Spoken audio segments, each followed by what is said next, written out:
सवेरे जब मैं उठी तो राघव सो रहा था। मैंने उसे उठाना चाहा पर रुक गई। एक ही तो बाथरूम था, उसे उठा दूंगी तो फिर वो मुझे भीतर नहीं जाने देगा और खुद अंदर घुस गया तो निकलने में घंटों लगा देगा। पता नहीं उसे नहाने धोने व फ्रेश होने में इतनी देर क्यों लगती है। कल सवेरे फैक्ट्री जाने से पहले राघव ने अपने छोटे भाई माधव की शादी में एक हफ्ता पहले पहुंचने की प्लानिंग की थी और मेरे लिए शादी के बाद अपनी ससुराल जाने का पहला मौका था। शादी होते ही राघव मुझे अपने साथ ही यहाँ ले आया था। तब से 1 साल बीत चुका था और हम कानपुर नहीं जा पाए थे, जबकि मायके तो राघव को लेकर मैं शादी के बाद इन सालों में कई बार हो आई थी। राघव मुझे वहाँ 1 से 2 दिन रहने के लिए छोड़ भी देता था। मुझे मायके जल्दी जल्दी मिला लाने के पीछे उसकी एक लालसा थी, अपनी एकमात्र और मुझसे 2 साल बड़ी अविवाहित साली से चुगलबाजी करने का अवसर मिलना। मेरी बड़ी बहन शोभा की शक्ल सूरत बहुत कुछ मुझसे मिलती थी, पर बचपन से ही एक पैर दूसरे पैर के मुकाबले 2 इंच छोटा होने के कारण स्पेशल जूते या चप्पल पहनने के बाद ही ये ऐब छिप पाता था, लेकिन चाल में हल्की लंगड़ाहट नहीं छिप पाती थी। शोभा पढ़ने में बहुत तेज थी। बीए व बीएड करने के बाद उसकी केंद्रीय विद्यालय में टीचिंग जॉब लग गई थी, लेकिन शादी करने के बहुत प्रयत्न करने के बाद मेरे माता पिता निराश होकर बैठ गए थे। फिर जब मैंने साइकोलॉजी से एमए कर लिया तो जो रिश्ता आता उन लोगों का पिताजी से यही जवाब होता, देखिए आपकी बड़ी बेटी यूं तो छोटी से सुंदर बहुत है, पर उसके पैर के दोष के कारण हम अपने लड़के से उसकी शादी करने में असमर्थ हैं। हाँ, अगर आप चाहें तो हम आपकी छोटी बेटी को बहू बनाने को तैयार हैं। इसका असर ये हुआ कि शोभा ने अपने दिल से शादी का ख्याल ही निकाल दिया और माता पिताजी से स्पष्ट कह दिया, आप लोग मेरी शादी के लिए परेशान ना हो और प्रशोभा की शादी कर दीजिए।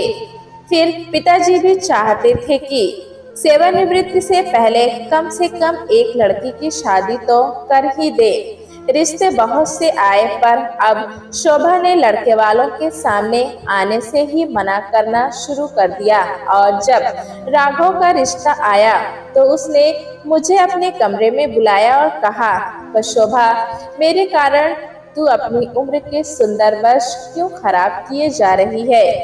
देख, ये लड़का नैनी केमिकल फैक्ट्री में केमिकल इंजीनियर है और सुंदर भी है।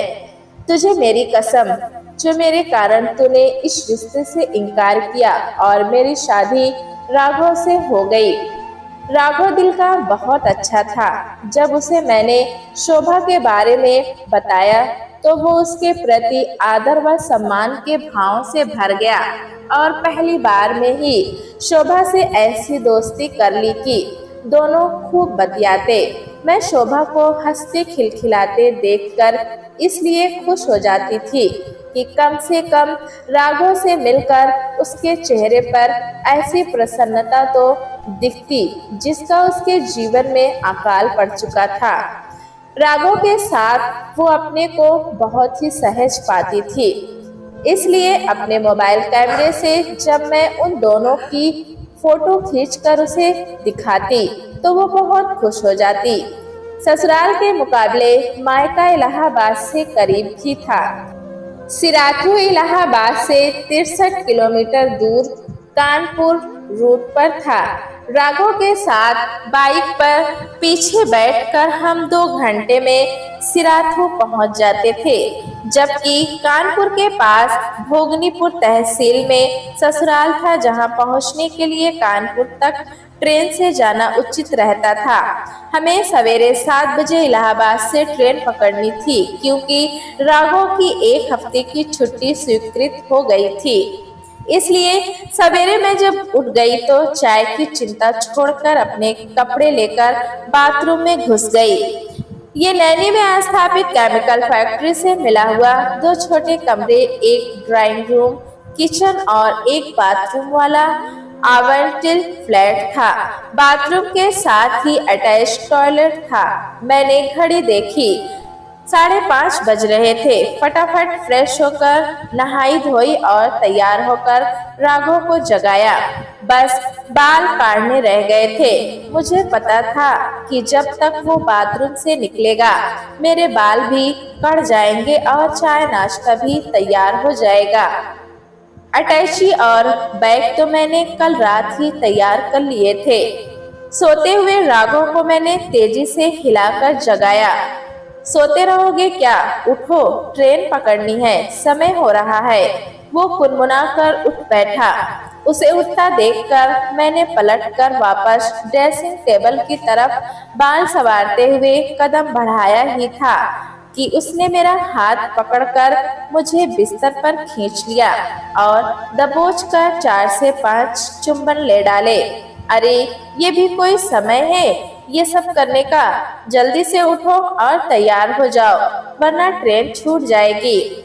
मैं उठकर साड़ी ठीक करते हुए बोली, मन तो नहीं कर रहा है उठने का, पर तुम कहती हो तो उठना ही पड़ेगा। कहते हुए वो पलंग से उतरा। जमुआई लेते हुए दोनों हाथ ऊपर करके एक अंगड़ाई ली और समय देखता हुआ बाथरूम में सीधा घुस गया। रोज के मुकाबले आज राघव बाथरूम से थोड़ा जल्दी निकल आया था और तुरंत कपड़े पहनकर तैयार भी हुआ। नाश्ता करके हमने घर लॉक किया और ऑटो करके सामान समेत समय से थोड़ा पहले स्टेशन पहुंचकर ट्रेन में बैठ गए। शाम को समय से 45 मिनट लेट ट्रेन कानपुर पहुंची। वहां उतरकर हम टेम्पो करके भोगनीपुर पहुंचे। मेरे जेठ उद्धव और देवर माधव दोनों हमें देखते ही प्रसन्न होते हुए घर से बाहर निकल आए। जेठ पर नजर पड़ते ही मैंने दुपट्टा सिर पर डाला और उनके पैर छूने को झुकी तो पीछे हटते हुए उन्होंने हाथ बढ़ाकर मुझे रोकते हुए कहा, पर शोभा, तुम तो मुझे नमस्ते या फिर हेलो हाय ही किया करो। ये पैर वैर छूना मुझे ओल्ड फैशन लगता है। अब ये इंटरनेट, मोबाइल, व्हाट्सएप, फेसबुक और यूट्यूब का जमाना है। राघव पैर छुए और मैं हेलो हाय करूं, ये शोभा नहीं देता भाई साहब। कहते हुए मैं फिर उनके पैर छूने के लिए बढ़ी तो उन्होंने तेजी से कहा, मुझे अपने पैर नहीं छुआने हैं। तो फिर राघव से क्यों छुआए, उसकी बात अलग है। अच्छा, अब घर के अंदर चलो। कहते हुए वे माधव को हमारा सामान ऊपर उनके कमरे के बगल वाले कमरे में रखवाने का निर्देश देते हुए घर के अंदर चले गए। राघव से 5 साल बड़े जेठ उद्धव ने पिता के आड़े आ जाने के कारण अपनी प्रेमिका से शादी न हो पाने की खुन्नस में आजीवन कुंवारा रहने का प्रण ले लिया था। देवर माधव कंप्यूटर साइंस से बीए करने के बाद कानपुर औद्योगिक विकास प्राधिकरण में डाटा ऑपरेटर था। माधव की शादी कन्नौज के इत्र व्यापारी की लड़की दिव्या से तय हुई थी और लड़के वाले कानपुर आकर ही शादी कर रहे थे। माधव ने हमारा सामान ऊपर वाले कमरे में पहुंचा दिया था।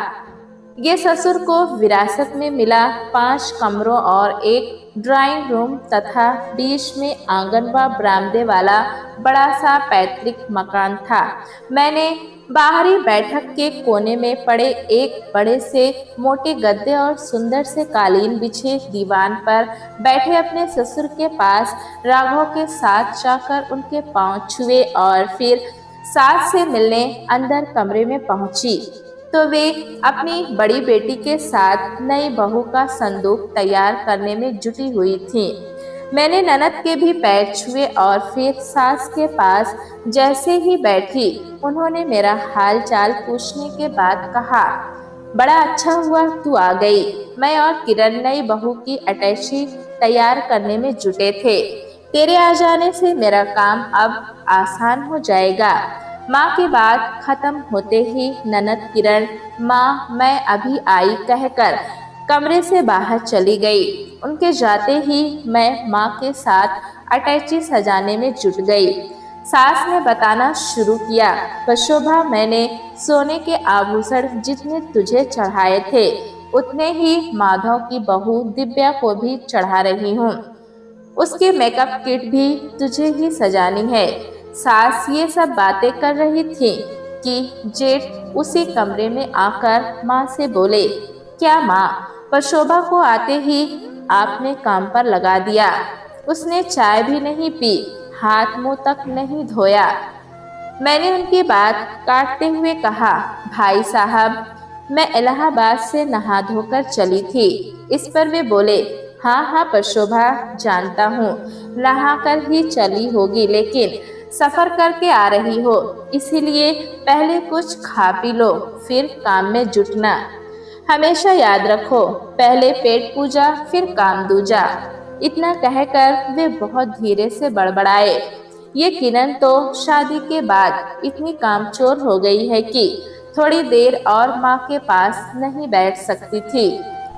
जैसे ही देखा प्रशोभा आ गई है, बस माँ के पास से भाग ली। दरवाजे पर से जेठ जी के हटते ही सास बोली, जा पहले कुछ खा पी ले, राघव भी तेरा इंतजार कर रहा होगा, मुझे पता है। अपने पिता के पास ही वो रुक गया होगा। जाने कब से उसका इंतजार कर रहे थे। वे कह रहे थे कि राघव आ जाए तो उसे शादी की जिम्मेदारियां देकर निश्चिंत हो जाऊंगा। सास की बातों से लग रहा था जैसे उद्धव पर उन्हें बिल्कुल भरोसा नहीं है। सास के कहने पर मैं वहां से उठकर आंगन पार करती हुई सामने बाहरी बैठक की ओर इस आशा से जा रही थी कि राघव अभी बाबूजी के पास ही बैठा होगा। तभी दाहिनी तरफ बने कमरों के बाहर कवर्ड बरामदे में पड़ी बड़ी डाइनिंग टेबल के चारों ओर पड़ी 8 कुर्सियों से एक पर बैठे जेठ जी की आवाज मेरे कानों में पड़ी, अरे प्रशोभा, इधर आओ। मेरी नजर उधर गई तो देखा राघव भी वहीं बैठे हैं और मेज पर ताजी बनी नमक अजवाइन की पूरियां, उबले आलू की सूखी सब्जी, अन्य प्लेटों में मठियाँ, बालूशाही, बेसन के सेव और शक्करपारे सजे रखे थे। मैं भी जाकर वहीं बैठ गई। तभी किरण दीदी अपने 4 साल के बच्चे नितिन का हाथ पकड़े उसी बरामदे के पास बने एक कमरे से निकलकर आई। मैं जब 2 साल पहले शादी होकर इस घर में आई थी तो उसी कमरे में मेरी सुहागरात मनी थी और किरण दीदी को जीजा जी तथा दोनों छोटे बच्चों के साथ ऊपर वाले कमरे में टिकाया गया था। माँ के कमरे को मिलाकर 3 कमरे नीचे बने थे और 2 ऊपर। ड्राइंग रूम बाहर की तरफ अलग था। दीदी ने कुर्सी पर बैठते हुए मुझसे पूछा, प्रशोभा, इलाहाबाद में भी ऐसी ही गर्मी पड़ रही है या कुछ राहत है? यहाँ तो जब से आई हूँ बुरा हाल है, कूलर की हवा भी बेकार है। तभी मेज पर काकी चाय भरी केतली रख गई। मैंने उन्हें गौर से देखा तो जेठ बोल पड़े, शादी के घर में मैंने उन्हीं काकी को लगा लिया जो तुम्हारी शादी में लगी थी। बहुत बढ़िया खाना नाश्ता आदि बनाती हैं। अपनी प्लेट में नाश्ता लेकर भाई साहब इस इंतजार में बैठे थे कि मैं भी परोस लूं तो वे खाना शुरू करें।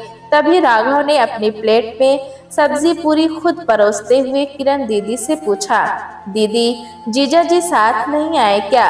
दीदी कुछ उत्तर देने जा ही रही थी कि मेरी चिंता करते हुए जेठ जी बोल पड़े, अरे प्रशोभा, तुम भी कुछ लो ना। इन दोनों को बस बातें करने को मिल जाए तो ये भी नहीं देखेंगे कि दूसरा कुछ खा भी रहा है या नहीं। भाई साहब, मैं सब ले लूंगी, आप परेशान ना हो, मैंने कहा। तो भाई साहब किरण की तरफ देखते हुए बोले, पता नहीं इसका ध्यान कहाँ रहता है, घर की बड़ी है तो इसका भी कुछ कर्तव्य है। तभी राघव बोल पड़े, प्रशोभा, तुम अपनी प्लेट में जो भी मन करे ले लो। मैंने अपनी प्लेट में नाश्ता लेकर खाना शुरू कर दिया। डाइनिंग टेबल के आसपास कुछ देर को चुप्पी छा गई, जिसे भंग करते हुए मैंने भी दीदी से पूछा, दीदी आपने बताया नहीं कि जीजा जी साथ क्यों नहीं आए? तुम्हारे जीजा जी अपने बैंक का ऑडिट करवाने में फंसे थे, उन्हें छुट्टी ना मिली तो मुझे पहले ही भेज दिया। अब वे शादी से एक दिन पहले ही आ पाएंगे। दीदी की बातें सुनते हुए मैंने एक से दो बार जेठ की तरफ देखा। वे नाश्ता तो कर रहे थे पर उनका पूरा ध्यान मुझ पर था। अपनी तरफ से उनका ध्यान हटाने के लिए मैंने उनकी तरफ देखते हुए पूछा, भाई साहब माधव भैया नाश्ता नहीं कर रहे हैं, कहाँ है वे? अरे वो अपनी दुनिया में व्यस्त होगा। जब से शादी तय हुई है बस दिव्या से चैट करने में ही लगा रहता है।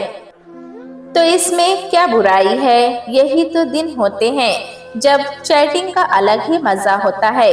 किरण दीदी बोल पड़ी तो जेठ जी से बर्दाश्त न हुआ। खींचते हुए वे बोले, ऐसा भी क्या मजा जो सारी बातें शादी होने से पहले ही कर डालो। तुम नहीं समझोगे इन बातों को क्योंकि तुम इस दौर से नहीं गुजर पाए। अरे वो तो तू आड़े आ गई और पिताजी अड़ गए कि घर में बड़ी बहन बैठी है इसलिए तेरी शादी मैं उससे पहले नहीं कर सकता। तो उधर इसमें पिताजी ने क्या बुरा सोचा? एक बार को मान लो मैं उनको इस बात के लिए मना भी लेती कि मेरी शादी से पहले वे तुम्हारी शादी कर दें, लेकिन तब तक तुम्हारी नौकरी भी तो नहीं लगी थी और तुम शादी की जिद पकड़कर बैठ गए थे। फिर मुझे तो कभी ऐसा नहीं लगा कि कंचन तुमसे उतना प्यार करती थी जितना तुम उसके दीवाने हो गए थे। दीदी ने अपनी बात जारी रखते हुए कहा। उन दोनों की बहस बढ़ती देखकर राघव बोल पड़ा, दीदी इस बहस का अब क्या मतलब है? अब तो उसकी शादी हुए भी कई साल हो गए हैं। राघव अब तुम ही बताओ, क्या दुनिया में लड़कियों की कमी है? लेकिन पिता से ऐंठ और खुद से प्रण करे बैठे हैं कि मुझे शादी नहीं करनी है। ये भी कोई प्रण हुआ? ये तो माँ बाप को दुख देना हुआ। शायद किरण दीदी की ये बात भाई साहब को चुभ गई थी, इसलिए वे उठे और उसी बरामदे से ऊपर जाने वाली सीढ़ियों से चढ़कर अपने कमरे में चले गए। नाश्ता करके मैं और राघव माँ के पास जाकर बैठ गए। दीदी नितिन को लेकर अपने कमरे में चली गई थी। माँ राघव को देखते ही खुश हो गई। माँ के पैर छूकर जैसे ही राघव उनके पास बैठा, वे बोल पड़ी, अब मैं निश्चिंत हो गई हूँ। बहू मेहमानों को संभाल लेगी और तू बारातियों के ठहरने व उनकी आवभगत की व्यवस्था संभाल लेगा। हाँ माँ, मैं बड़े भैया के साथ मिलकर सब संभाल लूंगा। तुम चिंता मत करो। तुम अपने बड़े भैया के चक्कर में न रहना।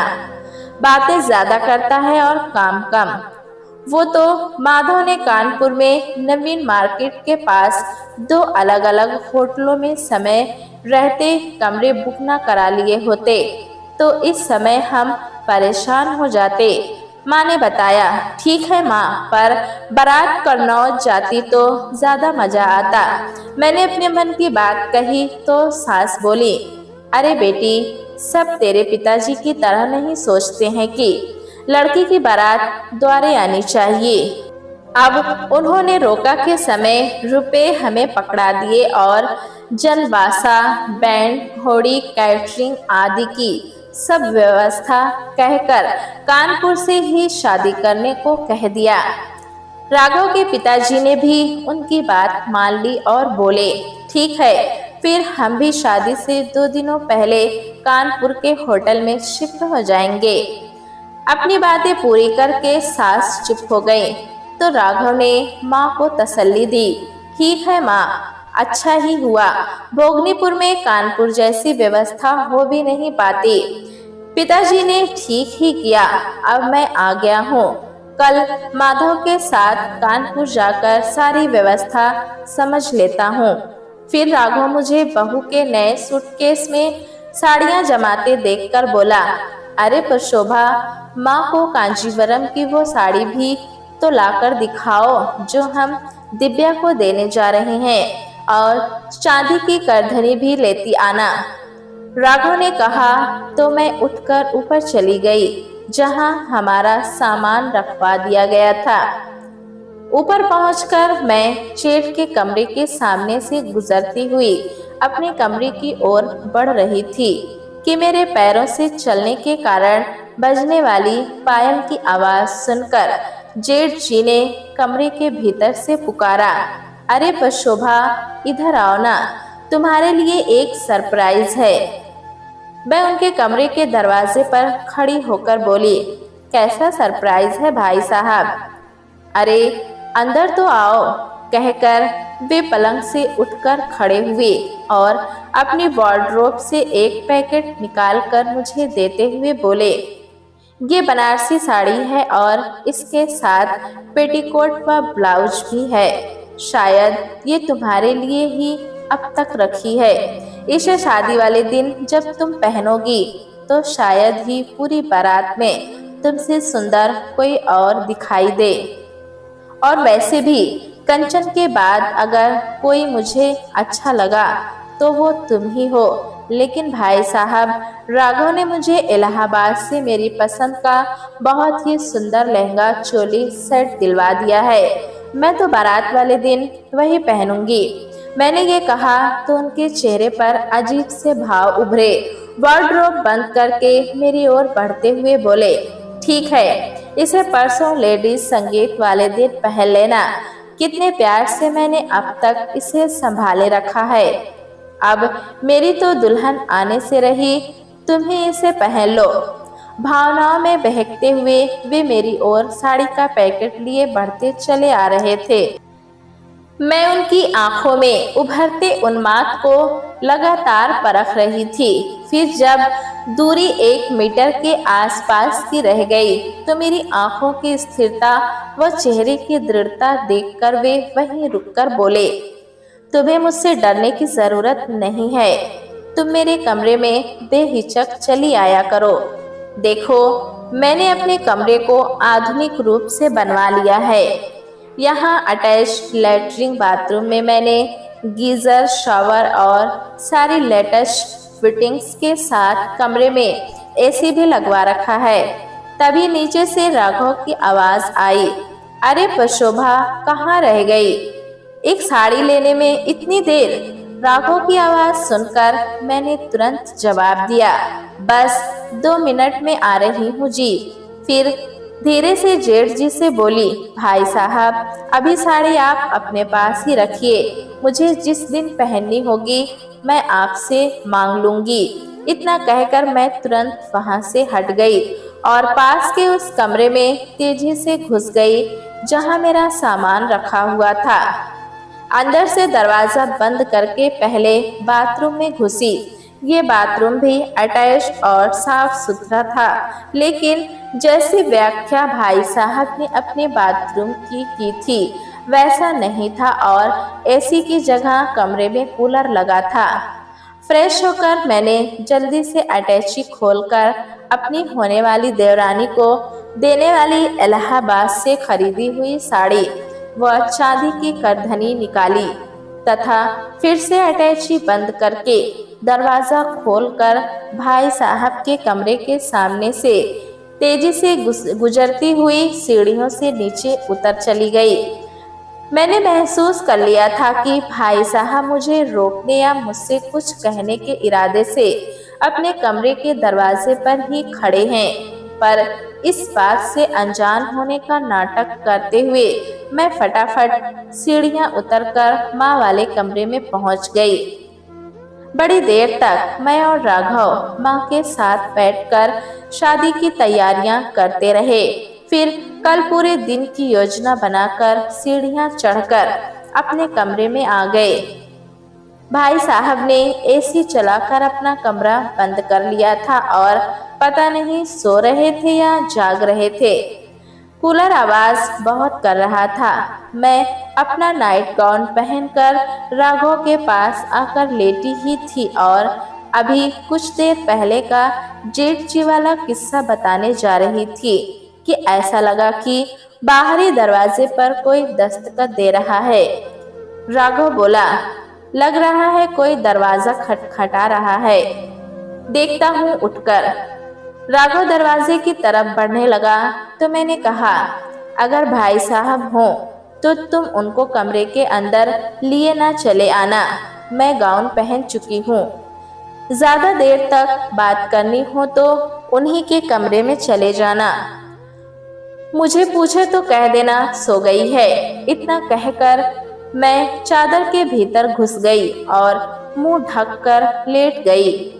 राघव ने दरवाजा खोला। जेठ जी ही थे। राघव को देखते ही बोले, पशोभा सो गई क्या?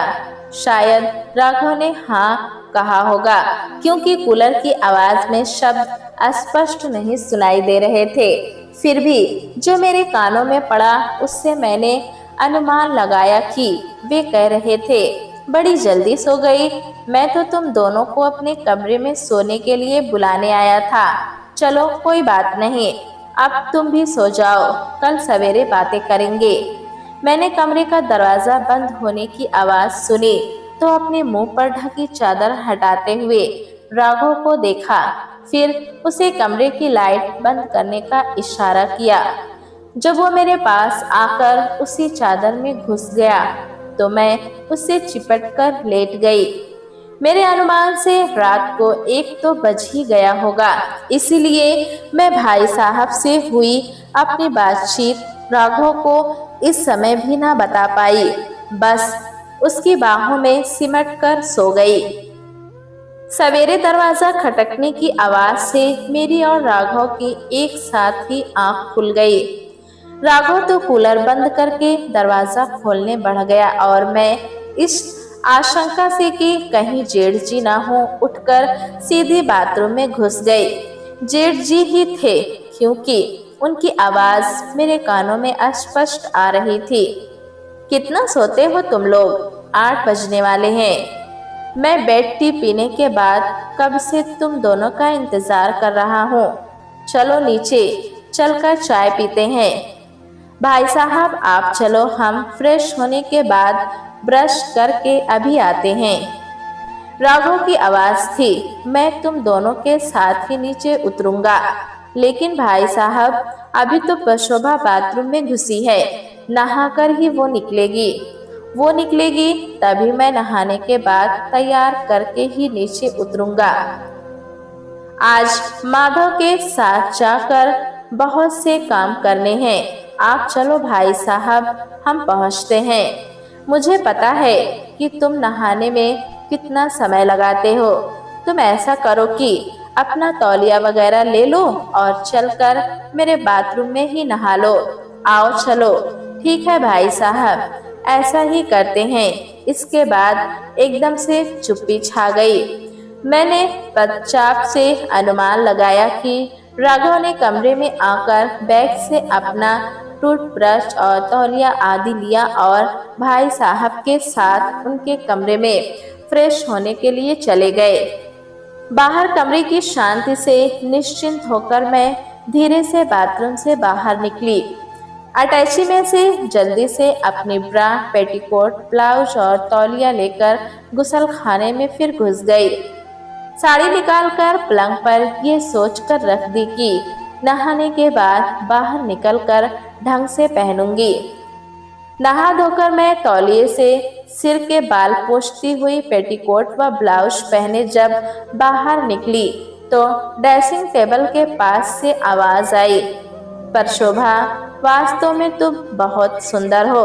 देखो, मैं तुम्हारे लिए बहुत अच्छी खुशबू वाला सेंट कन्नौज से लाया था। जब दिव्या को देखने गया था, नहाने के बाद बदन पर स्प्रे करने से दिन भर मन खुश रहता है, कहकर वे मुझे इत्र देने के बहाने बढ़े तो मैं एकदम से घबरा गई। मेरा इधर तो ध्यान ही नहीं था कि राघव को अपने बाथरूम में नहाने के लिए भेजकर जेठ जी इस कमरे में आकर मुझे इस रूप में देखने के इरादे से आकर बैठ सकते हैं। मैं ये भी जानती थी कि राघव इतनी जल्दी नहाकर निकलने वाला नहीं है, इसलिए मेरे पास एक ही विकल्प बचा था कि मैं उनकी कुदृष्टि से अपने को बचाने के लिए फिर बाथरूम में घुस जाऊं। इसलिए मैं तेजी से पलटी और बाथरूम में घुस गई। पीछे से मैंने भाई साहब की आवाज सुनी, पर शोभा, पता नहीं तुम मुझसे इतना क्यों घबराती हो? मुझसे डरने की क्या जरूरत है? अरे, मैं राघव का बड़ा भाई हूँ, कोई भूत प्रेत नहीं। लो, मैं जा रहा हूँ। सेंट की शीशी साड़ी के पास रखे जा रहा हूँ। गर्मी के दिनों में नहाने के बाद गुसलखाने में फिर यूं घुस जाने के कारण मेरा बदन पसीने से भीगने लगा और मैं अपनी गलती पर पछताने लगी कि जब अटैची से कपड़े निकालने गई थी तो बढ़कर कमरे का दरवाजा भी बंद कर लेना चाहिए था। तभी मुझे बाथरूम के बाहर कमरे के अंदर से माधव की आवाज सुनाई दी। वो आवाज लगा रहा था, भैया भाभी, आप दोनों को नीचे दीदी, माँ जी और बाबूजी पूछ रहे हैं। बड़े भैया भी नीचे पहुंच गए हैं, मैं आप दोनों को बुलाने आया हूँ।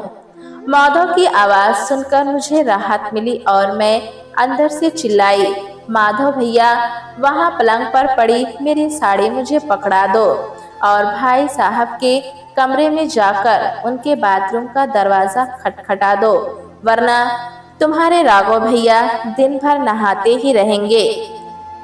मुझे साड़ी पकड़ाकर माधव ये कहते हुए चला गया, भाभी, जितनी जल्दी हो सके तैयार होकर आप नीचे आ जाओ।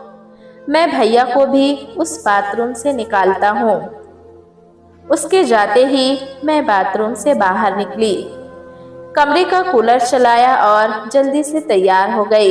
पलंग पर पड़ी सेंट की शीशी को उठाया और कूलर की तरफ करके कई बार हवा में स्प्रे कर दिया। अपने कपड़ों पर छिड़कने की इच्छा ही नहीं हुई। तभी राघव भी फ्रेश होकर आ गया। कमरे में फैली सुगंध को सांसों में भरता हुआ बोला, अरे वाह, बड़ी मस्त खुशबू है। ये स्प्रे तुमने कब खरीदा? मैंने नहीं खरीदा, इसी कमरे में रखा था। शादी के घर में कोई नया उपद्रव न खड़ा हो जाए, इसलिए मैं असली बात छिपा गई और बोली, तुम जल्दी से तैयार हो जाओ, नीचे सब लोग नाश्ते पर हमारा इंतजार कर रहे हैं।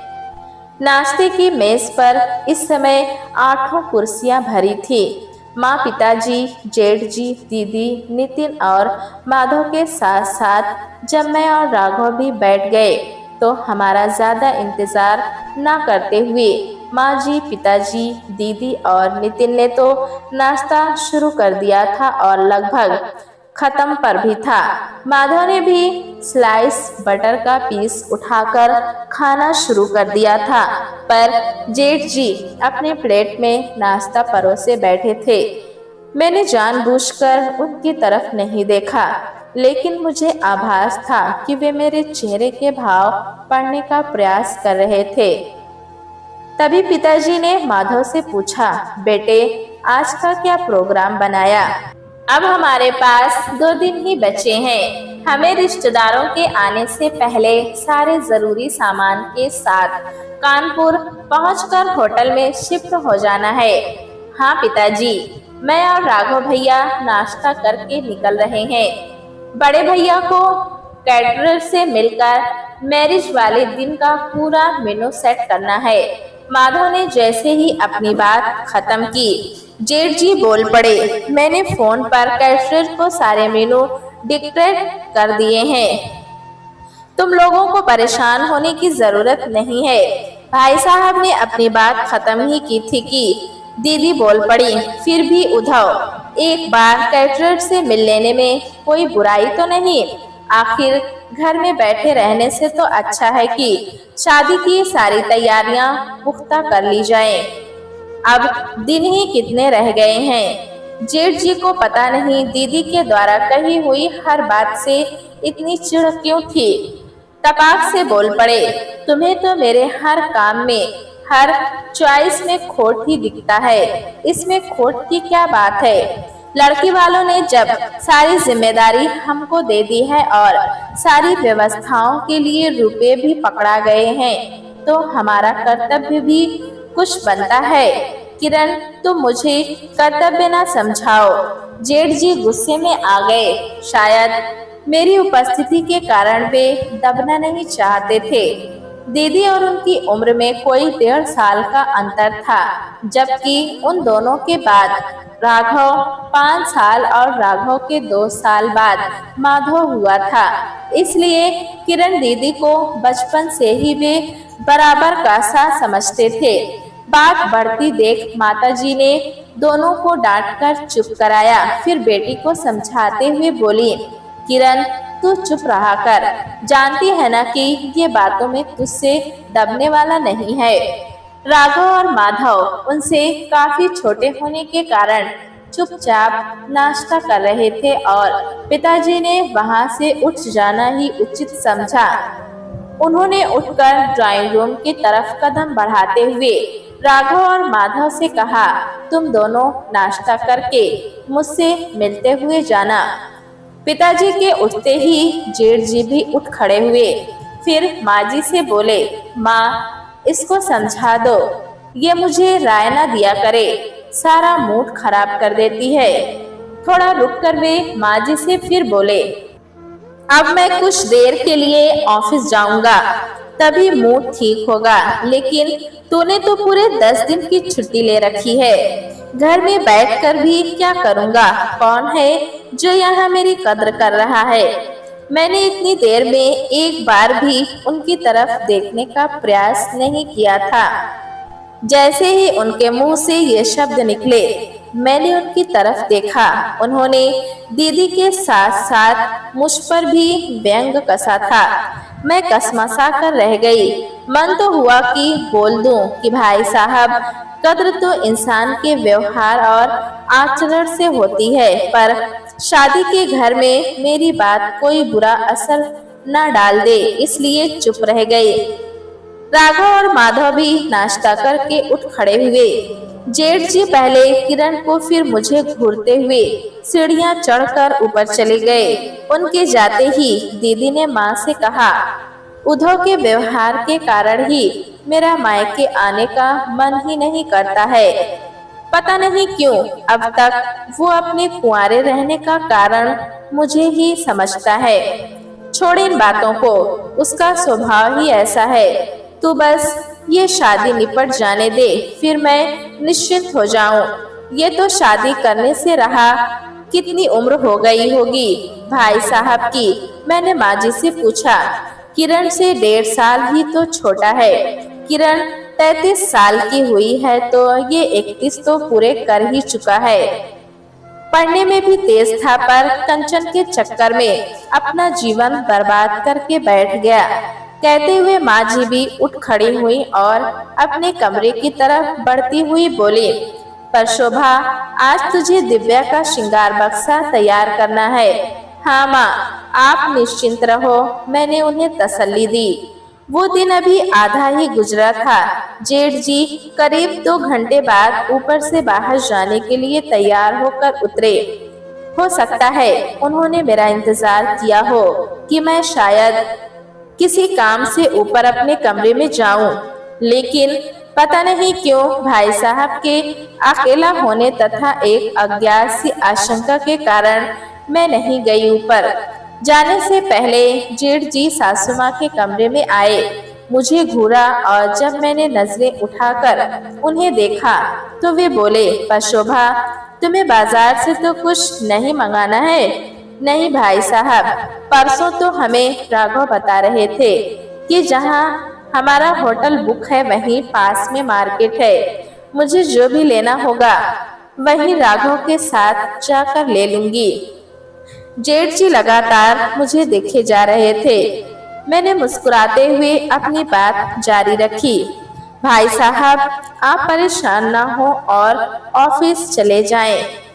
वैसे अगर समय हो तो दीदी और मुझे यहाँ के ब्यूटी पार्लर में छोड़ दें। दीदी कह रही थी कि भोगनीपुर में जो लेडीज ब्यूटी पार्लर है वहाँ कानपुर ब्यूटी पार्लर के मुकाबले बहुत बढ़िया व सस्ता काम हो जाता है। असल में अभी कुछ देर पहले ही जब दीदी यहाँ नाश्ते के बाद मेरे और माँ जी के पास आकर बैठी थी, तभी हमने तय कर लिया था कि कल तो लेडीज संगीत है और परसों यहाँ से कानपुर शिफ्ट होने में हमारा समय निकल जाएगा। फिर वहाँ अगले 2 दिन में ही सारे फंक्शन जैसे मेहंदी, मड़ा, हल्दी, तेल, कंगन, बधाई, भात, रिसेप्शन, फेरे विदाई आदि होंगे। तो पता नहीं समय मिले ना मिले। फेशियल, थ्रेडिंग, वैक्सिंग आदि का काम आज ही निपटा लिया जाए। इसलिए दीदी तैयार होने के लिए उठकर अपने कमरे में चली गई थी। फिर जब माँ ने धीरे से दीदी से कहा, पर शोभा तो नहा धोकर तैयार है, तू जल्दी से तैयार हो जा, तो मैं उधर से कह दूंगी वो जाते हुए अपनी कार से तुम दोनों को छोड़ देगा, वरना धूप में ऑटो ढूंढती फिरोगी। इसलिए मैंने जब जेठ जी से ऐसा बोला तो एक क्षण को उनके चेहरे पर इस बात से खुशी छा गई कि मैं उनकी कार में बैठूंगी, लेकिन किरण दीदी भी साथ होंगी। इस विचार से उनके चेहरे पर आई चमक लुप्त हो गई। तभी दीदी भी तैयार होकर एक हाथ में पर्स लटकाए हुए आ गई। नितिन को माँ जी के पास छोड़ा और बोली, चलो शोभा। मैंने उठते हुए दीदी को शरारत भरी मुस्कान चेहरे पर लाते हुए बताया, भाई साहब हमें छोड़ते हुए अपने ऑफिस जाने को तैयार हैं। यह कहकर मैं सीढ़ियों की तरफ बढ़ते हुए बोली, दीदी मैं अपना पर्स लेकर 2 मिनट में अभी आई। ये सुनकर भाई साहब बोल पड़े, जब किरण जा रही है तो तुम्हें पैसे खर्च करने की जरूरत क्या है। और ये कहने के बाद भाई साहब किरण को देखकर इस तरह खिलखिलाए जैसे उन्होंने मेरे सामने अपनी बहन के रुपए खर्च करने को मजबूर करके कोई किला फतेह कर लिया हो। अच्छा ये हुआ कि दीदी कुछ बोली नहीं, भाई साहब की और शांत भाव से देखकर रह गई। पीले कलर की छोटी सी कार भाई साहब ने मेंटेन करके रखी थी। एक तरफ का दरवाजा खोलकर दीदी बैठ गई। जेठ जी ड्राइविंग सीट पर बैठ चुके थे। अपनी साइड का दरवाजा खोलकर मैं बैठने चली तो देखा ड्राई क्लीनर के यहाँ से लाए हुए बड़े बड़े 3 से 4 पैकेट्स इस साइड रखे थे। दीदी मेरे लिए जगह बनाने के इरादे से उन पैकेटों को अंदर ही अंदर अगली खाली सीट पर रखने चली तो जेठ जी तेजी से बोले, किरण उन पैकेटों को डिस्टर्ब ना करो और शोभा तुम मेरे पास वाली सीट पर आकर बैठो। मैंने दीदी की तरफ देखा, फिर उनका इशारा पाकर पीछे का दरवाजा बंद किया और आगे वाली सीट पर भाई साहब के बगल में आकर बैठ गई। मुझे महसूस हुआ कि मुझे पास में बिठाकर कार ड्राइव करते हुए भाई साहब की कुछ ऐसी हालत थी कि मानो वे मेरा हरण करने में सफल हो गए हों। इस समय उनके चेहरे की खुशी देखते ही बनती थी। पीछे दीदी ना बैठी होती तो शायद अपनी मनोव्यथा और मेरी सुंदरता का बखान करते न थकते वे। पूरा रास्ता मौन संदेश देता बीत गया। ब्यूटी पार्लर के सामने हमें उतारकर बड़ी प्रसन्न मुद्रा में मुझे देखते वे चले गए।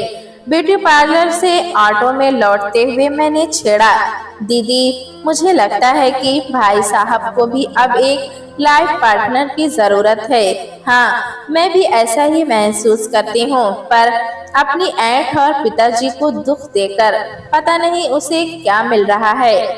आजीवन कुंवारा रहकर जाने क्या सिद्ध करना चाहता है। पर शोभा हाउसिंग बोर्ड में सर्विस लगने के बाद इसके कितने ही रिश्ते आए, पर एक ही रट कि आपने मेरी शादी कंचन से नहीं होने दी, इसलिए अब किसी से भी शादी नहीं करूंगा, आजीवन कुंवारा रहूंगा।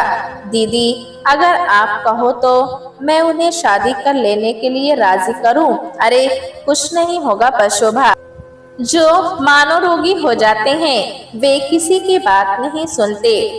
कितने ही रिश्ते तो तेरे जीजा जी ने बताए, मामा जी, बुआ जी और भी कई लोगों ने इसे समझाया पर कुछ असर नहीं हुआ। दीदी, एक बार राघव और मैं प्रयास करके देखते हैं। तेरी नजर में कोई लड़की हो तो कर प्रयास, लेकिन मुझे पता है कि परिणाम क्या होगा। घर पहुंचकर माँ जी के साथ हम और दीदी कल होने वाले लेडीज संगीत के प्रोग्राम में निमंत्रित महिलाओं की माँ जी द्वारा तैयार की गई 2 पन्नों की लिस्ट का एक एक पन्ना लेकर बैठ गए और अपने अपने मोबाइलों से उन्हें रिमाइंडर देने में जुट गए। शाम की चाय से पहले राघव और माधव आ गए थे, पर भाई साहब नहीं लौटे थे। राघव ने आते ही पिताजी को बता दिया, कल लेडीज संगीत निपट ही जाएगा और परसों सवेरे ठीक 8 बजे मिनी बस दरवाजे पर आकर खड़ी हो जाएगी। इसलिए होटल में साथ ले जाने वाला सारा सामान याद करके टोकरियों व पेटियों में भरकर तैयार रखना होगा। फिर उसने माँ से कहा, और माँ, जो कीमती सामान वाली अटैची और बक्सा होगा वो हमारे साथ सुमो से चला जाएगा। होटल रूम हमें 10 बजे तक खाली होकर मिल जाएगा। माधव ने वास्तव में दोनों बहुत अच्छे होटल बुक कराए हैं। 10 कमरे एयर कंडीशन वाले हैं और जिस हॉल में सारे फंक्शन होंगे वे भी अच्छा व बहुत बड़ा है तथा उसमें भी एसी फिट है। उनका होटल भी अच्छा ही होगा। दीदी ने पूछ लिया, दीदी, उनके लिए जो कमरे बुक हैं वे तो हमारे से भी अच्छे और बड़े हैं, एयर कंडीशन है। सबसे बड़ी बात की रिसेप्शन वाला लॉन बहुत बड़ा व बहुत ही सुंदर है। जयमाला स्टेज फेरों वाला प्लेस सच कर बहुत मस्त लगेगा। रात के खाने के समय तक जेठ जी भी आ गए थे। कानपुर के घटनाघर के पास किसी प्रसिद्ध मिठाई की दुकान से रबड़ी मलाई वे सबके लिए लेते हुए आए और रबड़ी मलाई से भरी मिट्टी की हंडियां मुझे पकड़ाते हुए बोले थे, पर शोभा, ये कानपुर के प्रसिद्ध कुंदन हलवाई की रबड़ी मलाई है। खाना खाने के बाद हम सब खाएंगे। खाना खाते समय राघव ने भाई साहब को भी परसों तक की सारी गतिविधियों से अवगत करा दिया और हम सब उनके द्वारा लाई हुई स्वादिष्ट रबड़ी मलाई खाकर अपने अपने कमरों में सोने चले गए। अपने कमरे के दरवाजे पर ठिठक कर रुकते हुए उन्होंने राघव से कहा, तुम लोग तो अपनी अटैची आराम से लगा लोगे, पर मैं समझ नहीं पा रहा हूँ कि कौन से सूट और कपड़े ले चलो। मन तो कह रहा है कि जिस दिन जयमाला और फेरे हो उसी दिन सीधे शादी में पहुँचूं। अरे भाई साहब, आपके बिना कैसी शादी? वहाँ सब आपको पूछेंगे तो हम क्या जवाब देंगे? आप ऐसा मत सोचिए। आपको तो माधव की शादी में हर हालत में सदा ही उपस्थित रहना है। राघव, तुम तो जानते ही हो कि मुझे शादी शब्द से ही नफरत है। 2 दिलों का मिलन साधारण तरीके से भी हो सकता है। भाई साहब, मेरी तो समझ में ये आता है कि कोई व्यक्ति जब किसी बात से वंचित रह जाता है तो उसे समाज के हर रीति रिवाज बोझ लगते हैं, जबकि सच ये है कि ये सारी व्यवस्थाएं और इसमें निहित सारी रस्में 2 परिवारों की खुशी के लिए दस्तावेज का काम करती हैं। मैं न जाने किस रौ में इतना बोल गई। भाई साहब मुझे गौर से देखने लगे, फिर राघव से बोले, तेरी पशोभा तो बड़ी गंभीर बातें कर लेती है और शायद इसीलिए मुझे इसका स्वभाव बहुत ही अच्छा लगता है। राघव ने बात खत्म करने के इरादे से कहा, भाई साहब, मैं कुछ नहीं जानता। आपको शादी में सबके साथ ही चलना है, लेकिन मेरी अटैची कौन लगाएगा? मुझसे तो लग नहीं पाएगी। लेडी संगीत के बाद आपकी अटैची भी परशोभा लगा देगी, तब ठीक है। क्यों परशोभा, तुम्हें तो कोई एतराज नहीं है? भाई साहब ने कहा तो राघव मेरे चेहरे की तरफ देखने लगा।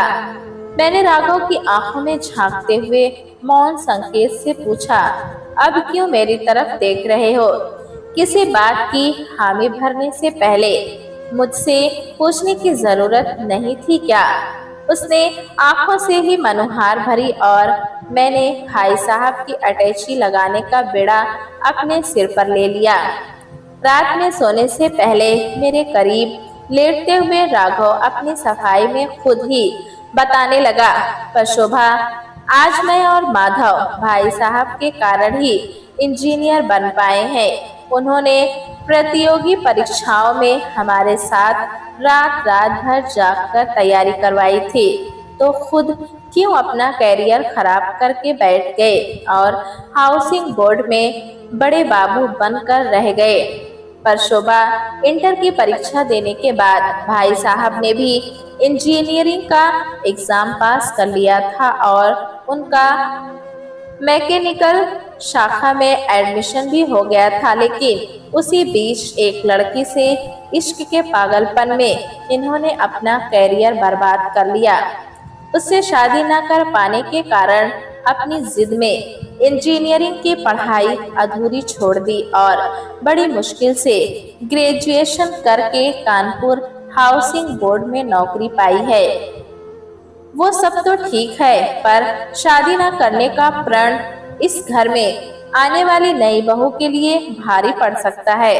तुम ऐसा किस आधार पर कह रही हो? राघव ने पूछा तो मैंने कहा, ह्यूमन साइकोलॉजी कहती है कि इंसान अपने भीतर के जिस विचार से जितना दूर भागने का नाटक करता है, वो उसी विचार में परिस्थिति आने पर फिर जकड़ जाता है। इतना कहकर मैंने साड़ी और इत्र वाले दोनों किस्से विस्तार से राघव को बता दिए। फिर कहा, राघव, तुम कहो तो मैं भाई साहब के मन को शादी के लिए तैयार करूं, लेकिन उनके पसंद की लड़की कहाँ से लाओगी? देखो राघव, मेरी बातें सुनकर तुम इतना तो समझ चुके ही होगे कि वे मेरे चेहरे से प्रभावित होकर मुझे अपने करीब ही देखना चाहते हैं और मेरे जैसी कद काठी व चेहरे मोहरे वाली इस संसार में कोई है तो तुम्हारी प्रिय साली शोभा है। याद है, पहली बार उससे मिलकर तुम भी तो चकित होकर रह गए थे। राघव एकदम से उछलकर बैठ गया, जैसे प्रसन्नता का कोई करंट उसे लग गया हो, लेकिन तुरंत ही कुछ सोचकर उसके चेहरे पर उदासी छा गई और मेरी बगल में धीरे से फिर लेटते हुए वो बोला, लेकिन पैरों के बारे में जानकर वे शायद ही राजी हो। राघव ने यह कहा तो मैंने सारी परिस्थितियों पर विचार करते हुए कहा, राघव, कल तुम बस इतना करो कि शोभा के जितने भी फोटो तुम्हारे मोबाइल में हैं, उन्हें किसी बहाने भाई साहब को दिखाओ, बाकी सब मुझ पर छोड़ दो। राघव किसी सोच में डूब गया। उसी सोच में डूबा देखकर मैंने उठकर कमरे दरवाजे की सांकल को चेक किया, वे बंद थी। फिर कमरे की सारी बत्तियां बुझाकर राघव की आगोश में आकर मैं लेट गई। राघव ने मुझे चूमना शुरू कर दिया। सवेरे मेरी आंख जल्दी ही खुल गई थी। सास ने कहा था कि कल जल्दी उठ जाना, क्योंकि लेडीज संगीत में मोहल्ले की सभी आमंत्रित महिलाएं आएंगी, तो घर थोड़ा व्यवस्थित और सजा संवरा दिखना चाहिए। इसलिए मैं राघव को सोता छोड़कर नहाई धोई फिर तैयार होकर नीचे पहुंच गए। जेठ जी के कमरे का दरवाजा बंद था। मैंने अनुमान लगा लिया कि वे अभी उठे नहीं थे। दीदी के साथ मिलकर घर को खूब सुसज्जित करके जब खाली हुई तो सास ने अपने कमरे में ले जाकर मुझे एक बहुत ही सुंदर जॉर्जेट की साड़ी ब्लाउज पेटीकोट के साथ देते हुए कहा, लेडीज संगीत में तुम्हें ये नई साड़ी ही पहनकर बैठना है बहू। ब्लाउज मैंने तुम्हारे पुराने नाप से थोड़ा 20 सिलवा लिया था, मुझे उम्मीद है ठीक आएगा। सास द्वारा प्यार से दी गई उस लाल बॉर्डर वाली सुनहरी साड़ी पहनकर मैं बहुत खुश थी तथा सुंदर और आकर्षक भी दिख रही थी और अब मेरे पास भाई साहब की उस साड़ी को ना पहनने का ठोस बहाना भी था। नीचे दीदी के कमरे में ही मैं सास वाली साड़ी पहनकर तैयार हो गई थी। खूब जमकर लेडीज संगीत हुआ। ढोलक पर खूब बन्ने गाए गए। ढोलक बजाने में सास को महारत हासिल थी। मुझसे भी विवाह के गीत सुने गए। जलपान के साथ मिठाई का डब्बा देकर सब मेहमानों को जब हमने विदा कर दिया तब मैं ऊपर आई। राघव भाई साहब के कमरे में बैठ अपने मोबाइल से उन्हें शोभा की उन तस्वीरों को दिखा रहा था जो शोभा की अकेले की थी और राघव के साथ की भी। मैं राघव को उस कमरे में देखकर दरवाजे पर ही ठिठक कर रुक गए तो राघव बोला, आओ आओ अंदर आओ शोभा, खत्म हो गया तुम लोगों का संगीत कार्यक्रम।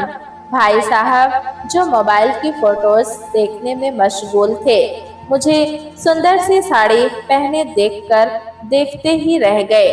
फिर बोल पड़े, राघव वास्तव में बहुत खुश हो क्योंकि परशोभा जितनी सुंदर प्रत्यक्ष दिखती है उससे ज्यादा इन फोटोज में वास्तव में तुम दोनों की जोड़ी बहुत अच्छी लगती है। मुझे भी दीदी ने मिठाई का डब्बा पकड़ा दिया था जिसे हाथ में लिए हुए मैं राघव के पास रखी कुर्सी पर आकर बैठ गई और मिठाई भाई साहब की तरफ बढ़ाते हुए बोली, भाई साहब आप मिठाई खाइए, फिर मुझसे आप अपनी कसम तोड़ने का वादा करें तो मैं आपकी भी अपने से बढ़िया जोड़ी बनवा सकती हूँ।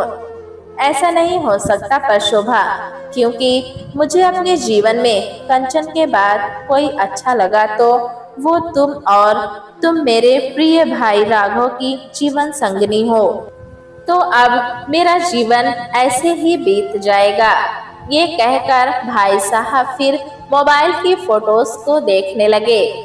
मैंने राघव की तरफ देखकर इशारे से उन फोटोज की सच्चाई बताने की इजाजत ली। फिर भाई साहब से पूछा, अच्छा भाई साहब एक बात बताइए, राघव के साथ जिसकी फोटोज आप देख रहे हैं ये आपको मिल जाए तो आप अपनी शादी न करने वाली हट छोड़ देंगे? राघव देख रहे हो परशोभा को, मजाक करने के लिए ये जेठ ही मिले थे। भाई साहब परशोभा सच कह रही है, मेरे साथ इन फोटो में जो लड़की है वो आपको मिल सकती है, बस आपको अपनी हट छोड़नी होगी। तो क्या तुम मेरे लिए इसको छोड़ दोगे? मैं अपनी प्यारी परशोभा को क्यों छोड़ दूंगा? ये मुझे ब्याही है और मेरी ही रहेगी। तो फिर कैसे? भाई साहब परेशान थे और मुझे तथा राघव को मजा आ रहा था। मैंने उनसे कहा, भाई साहब आप पहले मुझसे वादा तो करें, मैं आपकी बात इस फोटो वाली लड़की से व्हाट्सएप वीडियो कॉल के जरिए अभी करा सकती हूँ, लेकिन उससे पहले आपको स्पष्ट रूप से मेरे और राघव के सामने कहना होगा कि हाँ मैं इस लड़के से शादी करने के लिए राजी हूँ। ठीक है, मैं इस लड़की से शादी करने को राजी हूँ, पक्का? मैंने पूछा। हाँ भाई बिल्कुल पक्का। तो भाई साहब सच्चाई ये है कि ये मेरी हमशक्ल बड़ी बहन है शोभा, राघव की साली और सही मानों में मुझसे भी ज्यादा सुंदर है। ये पढ़ने में बहुत मेधावी रही है, बीए बीएड करके केंद्रीय विद्यालय में टीचर है। भाई साहब परशोभा सच कह रही है, ये शोभा है परशोभा की बड़ी बहन, बहुत ही सुशील और सुंदर, लेकिन मेरा रिश्ता होने से पहले जरा सी बात के कारण कई लड़कों ने उससे शादी करने से इनकार कर दिया था और इसने भी आपकी तरह कसम खा ली कि आजीवन शादी नहीं करेगी। किस बात के कारण? भाई साहब आप अगर एक से दो फोटो में गौर से उसके पैरों को देखेंगे तो एक जूते का तल्ला 2 इंच छोटा है, क्योंकि उसका एक पैर दूसरे से 2 इंच छोटा है। साड़ी पहनती है तो छिप जाता है। ओह आश्चर्य भाई साहब के मुंह से निकला। तभी मैंने अपने मोबाइल में शोभा को व्हाट्सएप की वीडियो कॉल लगा दी और कमरे से बाहर आकर पहले उसको सब बताकर जेठ जी से बात करने को राजी कर लिया। फिर उनके पास आकर मोबाइल पकड़ाती हुई बोली, लीजिए भाई साहब, आप शोभा से बात कर लीजिए। भाई साहब कुछ सेकंड तक तो मोबाइल में लाइव शोभा को देखकर उसके चेहरे से मेरे चेहरे का मिलान करते रहे। फिर कमरे से निकलकर 15 मिनट तक उससे बतियाते रहे। जब कमरे में आए तो मोबाइल राघव को पकड़ा दिया और बोले, वास्तव में पर शोभा से कितनी शक्ल मिलती जुलती है। मैं तो समझ रहा था तुम दोनों मजाक कर रहे हो। राघव अपनी जगह पर बैठे हुए ही मोबाइल अपने हाथ में लेकर स्क्रीन पर शोभा को देखकर हंसते हुए बोला, शोभा ये मेरे बड़े भाई हैं, कैसे लगे। उधर से शोभा ने बिना बोले शायद राघव से कुछ इशारों में कहा होगा, क्योंकि मैंने गौर किया कि राघव ने हाथ हिलाकर मुस्कुराते हुए मोबाइल डिस्कनेक्ट कर दिया। तभी भाई साहब हम दोनों को देखते हुए बोल पड़े, मैं अपनी जिद छोड़ता हूँ और माधव की शादी के बाद तुम दोनों के साथ अपनी कार से इलाहाबाद चलता हूँ। अब मैं शोभा से कोर्ट मैरिज करूँगा। बारात लाने व ले जाने के चोंचले मैं नहीं पड़ूंगा। पिताजी को सीधे अपनी बहू लाकर दिखा दूंगा। तब तक तुम दोनों किसी को कुछ न बताना। माधव की शादी बड़ी धूमधाम से संपन्न हो गई। दिव्या खुश मिजाज थी और उसके व्यवहार से मैं समझ गई थी कि वो माधव के साथ खुश रहेगी। राघव की छुट्टियां भी खत्म हो रही थी, लेकिन जब भाई साहब ने अपनी कार से हमारे साथ चलने का मन बनाया तो राघव ने फोन करके 3 दिन की छुट्टी और बढ़ा ली। मैंने और राघव ने इस बीच शोभा से मोबाइल पर बात कर ली थी। वो भी शादी के लिए राजी थी। मेरे मम्मी पापा तो ये बात सुनकर ही खुश हो गए थे और भाई ने हमारे स्वागत की सारी व्यवस्थाएं कर रखी थी। जैसा जेठ भाई साहब ने सोचा हुआ था, इलाहाबाद की कोर्ट में उनकी मैरिज संपन्न हुई। एक होटल में हम सब ने डिनर किया। मेरे मम्मी पापा उसी रात वापस भैया के साथ सिराथू चले गए। मेरे 2 कमरे वाले नैनी केमिकल फैक्ट्री के क्वार्टर के एक कमरे में जेठ जी की सुहागरात मनी और अगले सवेरे भाई साहब अपनी दुल्हन को उसी साड़ी में हमारे पास से विदा करा कार में बिठाकर कानपुर चले गए। चलते समय मैंने जेठ जी को भाई साहब ना कहकर कहा, जीजा जी अब तो मेरे और आपके 2 पक्के रिश्ते हो गए। अब आप मेरे जेठ जी भी हुए और जीजा जी भी। आप इसमें किस रिश्ते को ज्यादा पसंद करेंगे? मैंने चुहल करते हुए पूछा, तुम जिसे अच्छा समझो।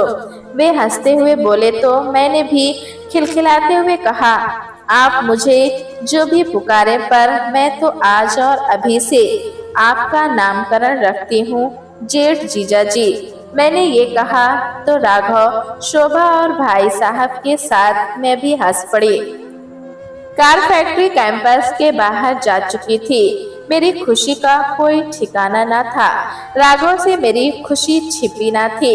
उसे मुझ पर गुमान भी हो रहा था और प्यार भी आ रहा था। आखिरकार मैंने वो कर दिखाया था जिसके लिए सबने हार मान ली थी। प्यारे दोस्तों, कहानी कैसी लगी हमें कमेंट में जरूर बताएं। चैनल पे नए हैं तो एक लाइक और सब्सक्राइब करना ना भूलें।